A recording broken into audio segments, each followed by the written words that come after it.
హైదరాబాద్ నిమ్స్ లో సెక్యూరిటీ సిబ్బంది over action చేశారు. మానవత్వం మరిచి ప్రవర్తించడంపై విమర్శలు వ్యక్తమవుతున్నాయి. తమపై నీళ్లు కొట్టి నిద్రలేపారని రోగులు సహాయకులు ఆరోపించారు. వర్షం పడుతున్నా బయటకు పంపించారని ఆవేదన వ్యక్తం చేశారు.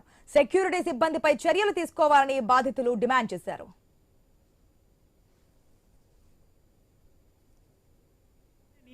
సెక్యూరిటీ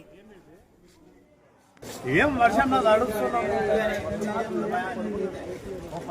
ఏమైందండి? ఏమైంది చెప్పండి.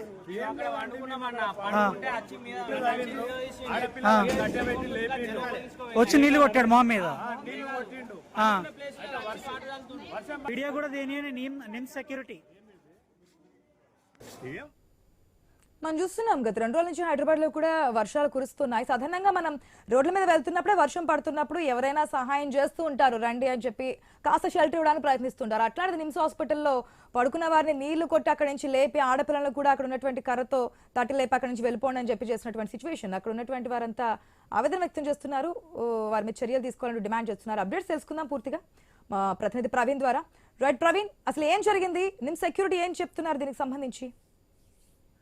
అయితే మొత్తం టోల్గా కూడా నిమ్స్ హాస్పిటల్లో జరిగినటువంటి సంఘటన పట్ల సర్వత్రా విమర్శలు అయితే వెలువెత్తుతున్నాయి. సాధారణంగా ఆ నిద్రల నుంచి లేపితేనే కోపం వస్తుంది. ఎంతో బాధతో ఆసుపత్రికి వచ్చిన వారు, అలసిపోయి పడుకున్న వారు అక్కడ ఉన్నటువంటి సిచ్యువేషన్ లో మొత్తంగా అయితే భారీ తుఫాన్ల నేపథ్యంలో కూడా బయటికి వెళ్ళలేని స్థితి లోపల ఎవరైతే పేషెంట్స్ సహాయకులుగా వస్తూ ఉంటారో వాళ్ళందరూ కూడా హాస్పిటల్కి వచ్చిన ప్రాంతంలో కూడా హాస్పిటల్ రాత్రి రోగుల సహాయకులు పడుకుంటే అక్కడ నుండి ఆ సెక్యూరిటీ సిబ్బంది మానవత్వం మర్చిపోయి మొత్తంగా కూడా వారి పైన ఆ వాటర్ పోతూ కర్రతో మొత్తంగా కూడా వారిని అయితే కొట్టి నిద్రలేపినటువంటి దృశ్యాలను మనం చూస్తున్నాం.